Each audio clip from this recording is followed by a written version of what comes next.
Hey, what's up, everybody? We are entering day 9, or for most of you, the fact that it's 4:15, you've been in day 9 for a while now, but it's just starting for me, really. So, day 9, as you all can see, I've got some red stuff going on there. That's awesome. Talked to the doctor about it, and they're like, give it a day or two, see what happens. I'm like, okay. It's not supposed to look like that, but okay, whatever. So, day 9, we're looking at isolation. Uh, Isolation is one of the most mentally challenging forms of punishment we've got. When a prisoner acts up in prison, a lot of times he's put into isolation. He's put into a cell all by himself for X amount of period of time. Forms of punishment. We use isolation as forms of punishment for kids. Go to your own.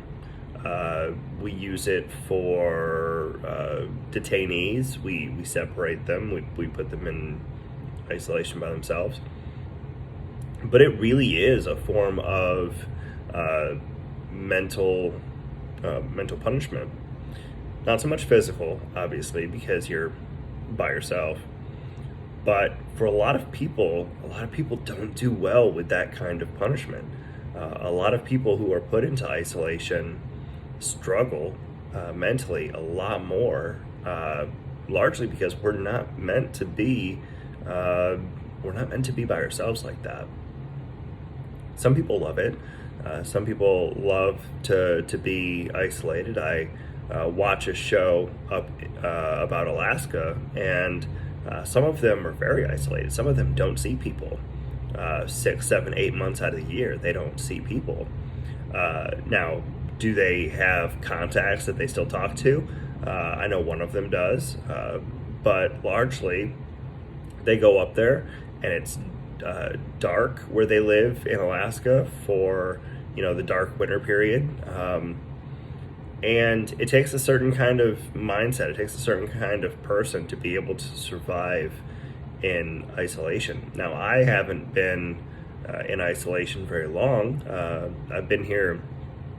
I've been isolated for about 10 days, but I've had interaction with people.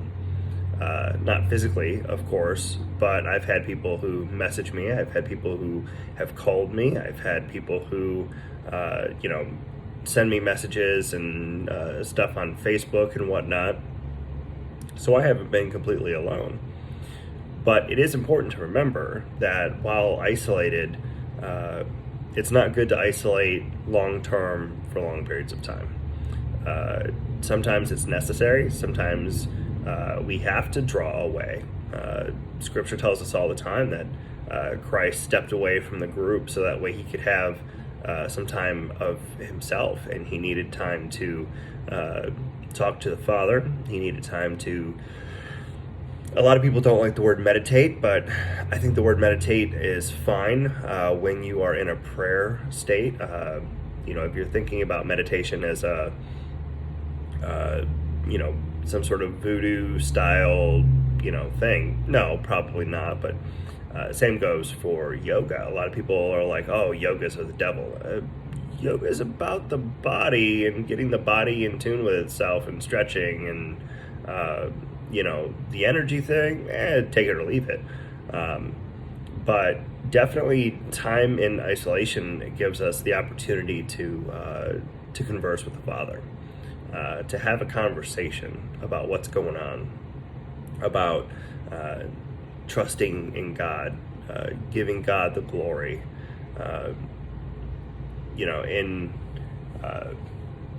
Hebrews 10, verse 24 and 25, it says, "And let us consider how to stir up one another to love and good works, not neglecting to meet together, as is the habit of some, but encouraging one another, and all the more as you see the day drawing near. It's important for us to build one another. Iron sharpens iron. It's important for Christians to encourage one another, to be there for one another, to give Christians that help up, and once in a while a handout.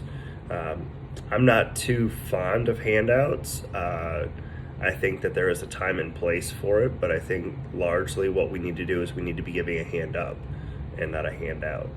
We need to be, you can help somebody by giving them $5, but that's a temporary solution if the problem is a larger issue.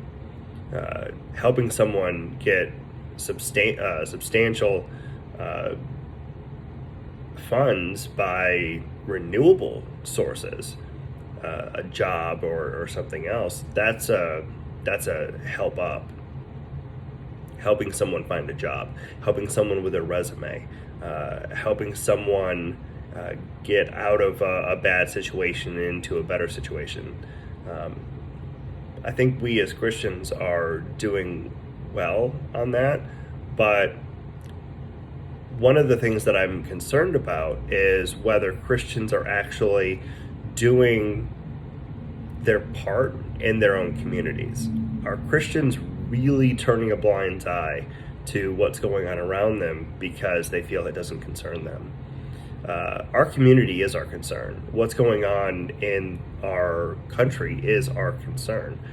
I'm not saying you have to get into politics. I'm not saying you have to watch the nightly news, because by all means the nightly news is horribly depressing.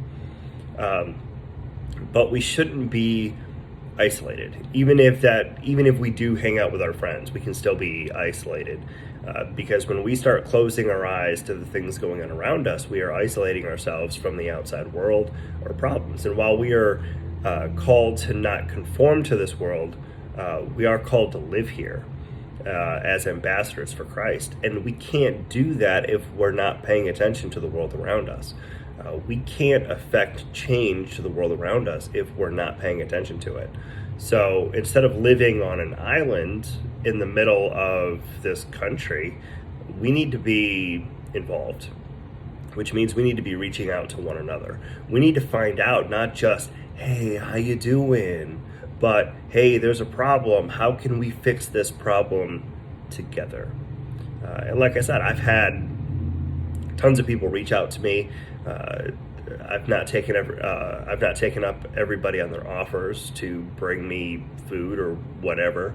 But I've had a lot of people reach out to me. Now, what we need to do is we need to not just reach out to those we know personally, but we need to start reaching out to our communities. How can we help grow our communities?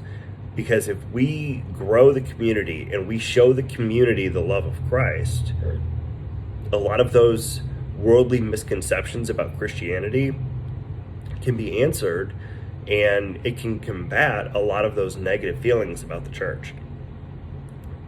You watch the news over the last decade, and you see a lot of bad news about the church. Everything from the Catholic Church to the Baptist Church to even Christian universities.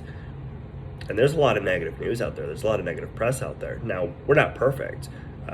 Christians are just as sinful as anybody else. We are called to a higher standard. We are called to, because that ignorance is no longer an excuse. We should know better. But nevertheless, we're all sinners. But we can't be isolated, especially now when communication is so easy.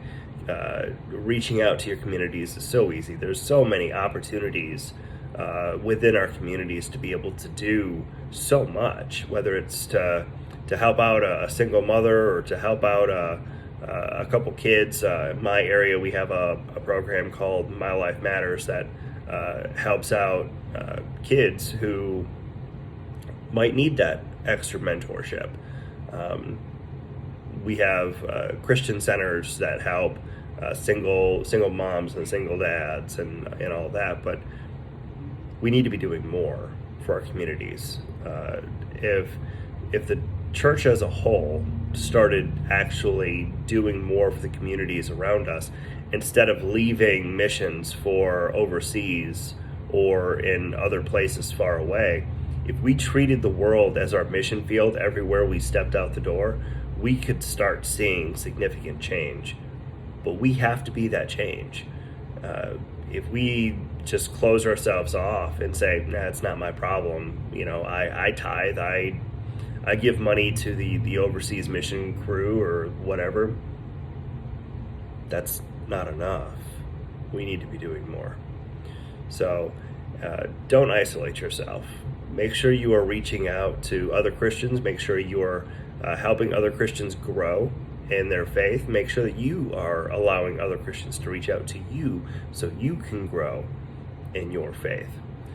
Encourage one another. Be there for one another so that way we can grow together and we can stand as the church. We can stand tall as the bride of Christ. And we need to really take some time to pray about how we can do better and not isolate ourselves. So stop living on an island, go out, make new Christian friends, find Christian groups, start a program so that way we can actually start affecting change in our neighborhoods. So I hope everybody is doing well. I hope everybody is staying safe, stay out of trouble. My usual wonderful scenery is all rain today, so yay for rain. It'll water the grass. We need more rain here. But hope everybody has a wonderful day. Stay out of trouble. Find something to do. So, all right, love y'all. Peace out.